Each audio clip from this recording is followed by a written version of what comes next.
विद्यार्थी मित्रांनो, आज तारीख किती आहे? 6 डिसेंबर आहे की नाही? तर 6 डिसेंबर हा दिवस आज जगामध्ये डॉक्टर बाबासाहेब आंबेडकर यांचा महापरिनिर्वाण दिन म्हणून ओळखला जातो, साजरा केला जातो. त्याचं कारण असे की आजच्या या दिवशीच म्हणजेच 6 डिसेंबर 1956 या दिवशी दिल्ली या ठिकाणी डॉक्टर बाबासाहेब आंबेडकर यांचे निधन झाले. निधन या शब्दालाच बौद्ध धर्मामध्ये महानिर्वाण असं म्हणतात. आणि मग बाबासाहेब आंबेडकर यांचा महापरिनिर्वाण दिन शाळेमध्ये आपण साजरा करतो. मग का करतो साजरा? कोण होते बाबासाहेब आंबेडकर हे सुद्धा आपल्याला कळालं पाहिजे. शाळेमध्ये वेगवेगळ्या महापुरुषांच्या जयंत्या पुण्यतिथ्या साजऱ्या करताना फक्त त्यांच्या फोटोला हार घालणं एवढंच आपलं कर्तव्य नाही, तर त्यांचं कर्म काय आहे, त्यांनी काय काम केलं हे सुद्धा पाहिलं पाहिजे.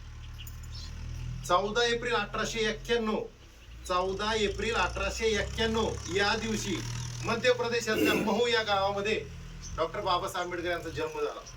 दलित कुटुंबात जन्मलेले बाबासाहेब आंबेडकर, त्यांना शिक्षणाचा अधिकार नव्हता त्यावेळेस. तर म्हणजे समाजात बहुतेक जणांना शिक्षणाचा अधिकार नव्हताच, ठराविक लोक शिकायचे. बाबासाहेबांना शाळेमध्ये गेल्यानंतर वर्गात प्रवेश दिला जात नव्हता, ते व्हरांड्यात बसायचे बाहेरच. शिक्षक आत शिकवायचे, बाबासाहेब बाहेर बसलेले असायचे. पण ज्याला शिकायची इच्छा आहे, ज्याच्यामध्ये बनण्याची जिद्द आहे, ती माणसं कुठेही इतिहास घडवू शकतात. बाबासाहेबांनी ते करून दाखवलं. आणि बाबासाहेब शाळेमध्ये चांगला अभ्यास करू लागले. एवढंच नाही, त्यावेळी अस्पृश्य म्हटलं जायचं, अस्पृश्य हा शब्द वापरला जायचा. बाबासाहेब हे सुद्धा अस्पृश्य कुटुंबातले होते. त्यांना शाळेतल्या नळाला हात लावण्याचा हक्क नव्हता.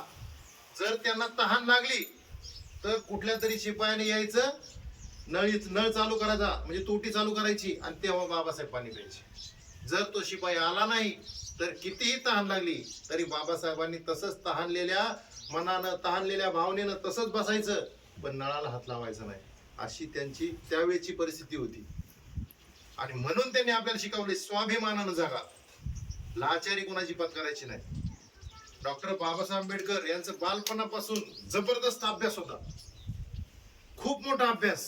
अभ्यासच तुम्हाला बदलू शकतो, शिक्षणच तुम्हाला बदलू शकतो. आणि बाबासाहेब नेहमी म्हणायचे, शिक्षण हे वाघिणीचं दूध आहे, जो ते पेणार तो गुरगुरल्याशिवाय राहणार नाही.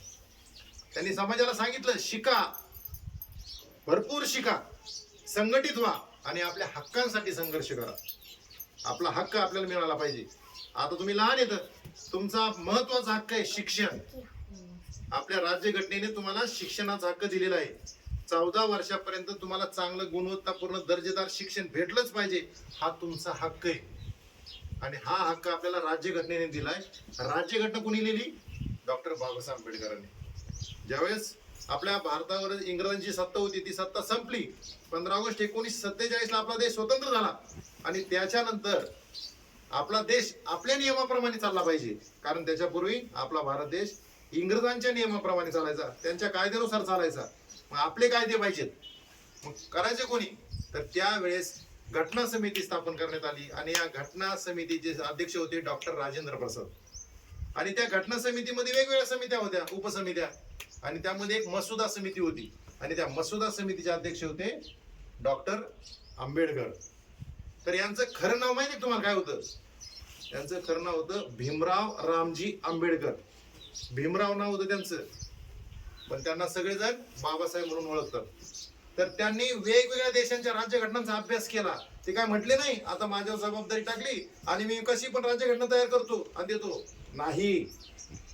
त्यांनी खूप अभ्यास केला, वेगवेगळ्या देशांच्या राज्यघटनांचा अभ्यास केला. आणि त्या राज्यघटनांचा अभ्यास करून त्यांनी भारताची राज्यघटना लिहिली.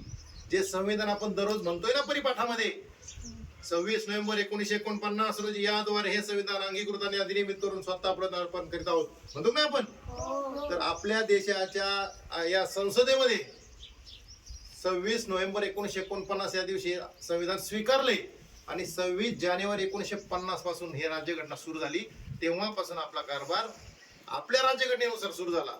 म्हणून बाबासाहेबांना भारतीय राज्यघटनेचे शिल्पकार म्हटलं जातं. जर त्यांनी ठरवलं असतं ना तर मी स्वतःच मस्त मजेत जगायचं, तर ते खूप मजेमध्ये जगू शकत होते, पण ते स्वतः एकटे मजेमध्ये जगले असते तर त्यांनाच ते त्यांच्या बुद्धीला ते पटलं नाही आणि त्यांनी ठरवलं की माझे किती हाल झाले, मला किती त्रास झाला तरी चालेल, पण मी माझ्या या गोरगरिबांसाठी, बहुजनांसाठी, दलितांसाठी, सर्वांसाठी काम करणार. राज्यघटना ही फक्त विशिष्ट जाती धर्मासाठी लिहिलेली नाही, ही भारतात राहणाऱ्या प्रत्येक नागरिकासाठी लिहिलेली. त्यामध्ये हिंदू, मुस्लिम, शीख, बौद्ध, जैन सगळे आहेत. आणि या सर्वांना जे हक्क दिलेले आहेत, मग स्वातंत्र्याचा हक्क आहे, मतदानाचा हक्क आहे, आपल्याला आपण भारतामध्ये कुठेही फिरू शकतो, म्हणजे हे वेगवेगळे हक्क आपल्याला या घटनेने दिलेले आहेत. आणि ही घटना बाबासाहेबांनी लिहिलेली आहे. अशा या मोठ्या माणसाचा आज महापरिनिर्वाण दिन आहे आणि यांच्याकडून आपल्याला हेच शिकायचं आहे की किती संघर्षातून तुम्ही शिकलात, तितक्याच आम्हाला जरी संघर्ष करायची वेळ आली तर आम्ही पण शिकणार, कारण शिकल्याशिवाय पर्याय नाही. चांगलं शिक्षण घेतलं तरच तुमचा भविष्यकाळ चांगला आहे, हे ध्यानात घ्या. तुम्ही व्यवसाय करा, नोकरी करा, शेती करा, पण प्रत्येक ठिकाणी शिक्षण लागतंच. तुम्हाला जर शेतीमध्ये चांगले औषध वापरायचे असतील तरी तुम्हाला त्याचं नॉलेज पाहिजे, ज्ञान पाहिजे. तुम्हाला नोकरी करायची असेल, ज्ञान पाहिजे, आणि हे ज्ञान शिक्षणातून भेटतं. त्यासाठी आपल्या शाळेमध्ये, खातगाव नंबर 1 शाळेमध्ये आम्ही तुम्हाला सर्वांगीण शिक्षण देण्याचा प्रयत्न करतोय आणि त्यामध्ये तुम्ही सुद्धा तितकंच ताकदीने उतरायचं. तेव्हा या बाबासाहेबांना ज्यावेळेस आपण आदरांजली वाहतोय तेव्हा ती आदरांजली सार्थकी राहील. त्या महापुरुषांकडून आपल्याला विचार घ्यायचे, केवळ स्वतःसाठी जगायचं नाही, हेच या लोकांनी शिकवलेलं आहे आपल्याला. स्वतःसाठी जगलात तरी मेलात आणि दुसऱ्यासाठी मेलात तरी जगलात, हे लक्षात घ्या. जी माणसं स्वतःसाठी जगतात ना त्यांना कोणी विचारत नाही आपल्या आजोबाचं नाव काय, आपल्याला नाही सांगता येणार, पण 400 वर्षापूर्वीचे छत्रपती शिवाजी महाराज आपल्याला माहिती आहेत. का माहितीत? कारण त्यांचं कर्तृत्व तसं आहे. 200-250 वर्षापूर्वीचे अहिल्याबाई आपल्याला माहिती येतं. का माहिती येतं? तर त्यांनी कर्तृत्व तसं गाजवलेलं आहे. प्रत्येक माणूस त्याच्या कर्तृत्वाने ओळखला जातो. कोणत्या जातीत, कोणत्या धर्मात, कोणत्या गावात जन्माला आला हे महत्वाचं नाही. तुम्ही काय काम केलं, तुम्ही समाजासाठी किती उपयुक्त आलात, समाजासाठी तुम्ही काय देणं दिलंय ते महत्वाचं आहे. आणि तो प्रयत्न मी आणि आपले सातपुते सर करत आहोत. आमचा प्रत्येक गोरगरीब कुटुंबातला, सामान्य कुटुंबातला, श्रीमंताच्या घरातला असो, गरीबाच्या घरातला असो, प्रत्येक पोरगा शिकला पाहिजे. आणि जेव्हा तो शिकन तेव्हाच हा उज्ज्वल भविष्य, उज्ज्वल भारत घडणार आहे, उज्ज्वल आपलं खासगाव घडणार आहे. आलं लक्षात?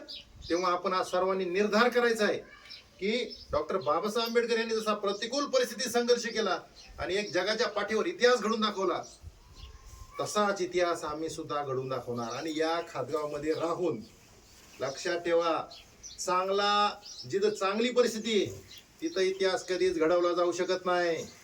इतिहास घडवण्यासाठी प्रतिकूल परिस्थिती लागते आणि त्या प्रतिकूल परिस्थितीच्या मानगोटावर बसण्याची जिद्द लागते. मला या परिस्थितीवर मात करायची आणि याच जिद्दीनं आम्ही दोघं जण या शाळेमध्ये आलेलो आहोत. या ठिकाणी किती त्रास होऊ द्या आम्हाला, आम्ही लढणार. आपल्या गावातील लोक हळूहळू आम्हाला साथ देतील नाही देतील, पण एक दिवस तरी त्यांना कळणार आहे की सर दोन्ही शिक्षक आपल्या गावासाठी झटतील आणि एक दिवस आपली शाळा बदललेली असणार आहे. आपली शाळा बदलली की गाव बदलणार आहे, गाव बदललं की तालुका बदलणार आहे, तालुका बदलला की जिल्हा, जिल्हा बदलला की राज्य, राज्य बदललं की देश.